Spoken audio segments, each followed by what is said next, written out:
Hello everyone and welcome back to Causes Gaming. Today we are going to take a look at Snowrunner.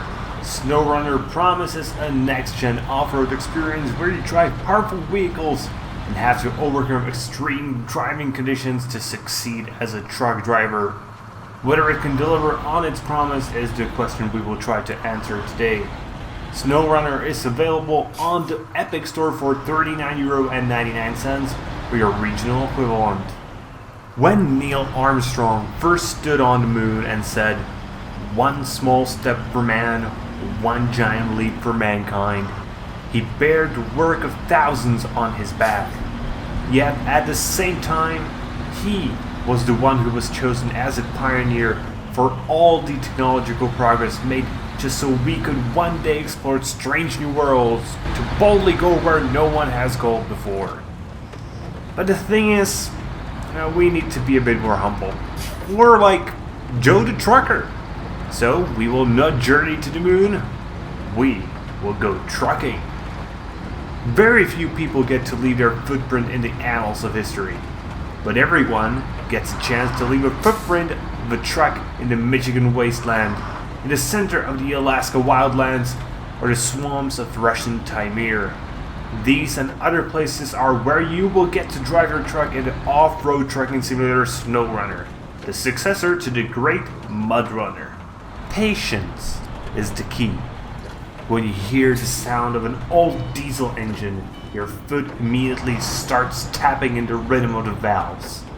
There is no chance any terrain will put you down to your knees.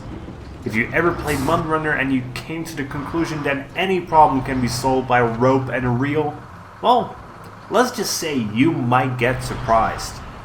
The garage is no longer just a place to refuel. Instead, it is your strategic base of your new age crusade. You get to give all kinds of engines, chassis, transmissions, and everything to your 18-wheeler knights. Your lowly squire off-roader can become a mountain goat, capable of climbing anywhere, but the journey to get there is long and hard. Some of the upgrades can be bought, some can be found while exploring. In both cases, you need to explore every inch of the map, pray that your car will survive the mud, snow, water, rocks, and you're driving through them, and the start will bedevil you. The introduction is quite nice to you. Everything can be done with an obsolete Chevy and a creak and crack from GMC. But everything keeps constantly expanding, and it quickly becomes obvious that the developers did not spend years just browsing through car and truck catalogs. Deformation of terrain. A combination of words that bring both love and hatred together. People who love realism will love the fact that their multi-ton colossus starts to fall through a layer of an unpaved road. When snow stops their wheels from spinning because they forgot to change to winter tires. And when the rocks in the river give them a big old fuck you. The snowy face of Alaska becomes the judge of perfection, and any objections will be hammered down with an icy gowl. But if you are a good driver, there is nothing that can stop you. You get to choose from an enormous amount of work offers, transport wood, steel, or any kind of construction material. And the addition of the need to repair roads, build bridges, and remove blockades is just a cherry on top of the already ginormous campaign. Maybe you will not be doing the most glorious work, but you will be doing honest work. Helping stuck cars, or finding a lost trailer can often check your skills more than just hauling some cargo. But the construction work is more strategic. If done, they can shorten your journeys by creating shortcuts. But they can also quickly become your worst nightmare, as the cargo can be located in hard-to-reach sections of the other side of the map. So, get ready to journey across the map many times over. While this might sound annoying to some, the game uses this to make sure you use everything it has to offer.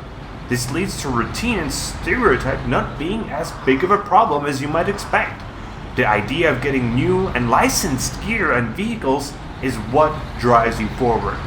And for the true fans of the genre, it is a fuel that will get them to do anything. Even those who are not fanatics will want to have a Hummer, a Caterpillar, or a Freightliner in their garage. Okay, I will admit that this is not exactly my kind of game. I felt like an Eskimo out in the Caribbean. But it was not just about the fact that the game isn't precisely my cup of tea, nor was it just the difficulty. It also was the camera that needs some serious work from the developers and patience from the player's side. When using a third-person view, it's usable. But, it's not that great in the first-person view. It reminded me of that one time I got stuck inside a tank and I looked out of its tiny window.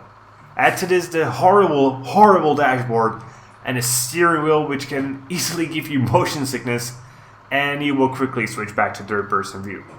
But hey, who knows, maybe these problems were added on purpose so the modding community has something to do. The community is great not only for co-op, but also because it adds further content. The game is open to all the creative people out there, and it's just a question of time before we see a steady flow of content added from the community. So, in conclusion, Snowrunner is a great trucker game for those dedicated enough to realism. It has its problems, such as the awful interiors of the trucks or the not so great music, but the benefits outweigh the problems by far.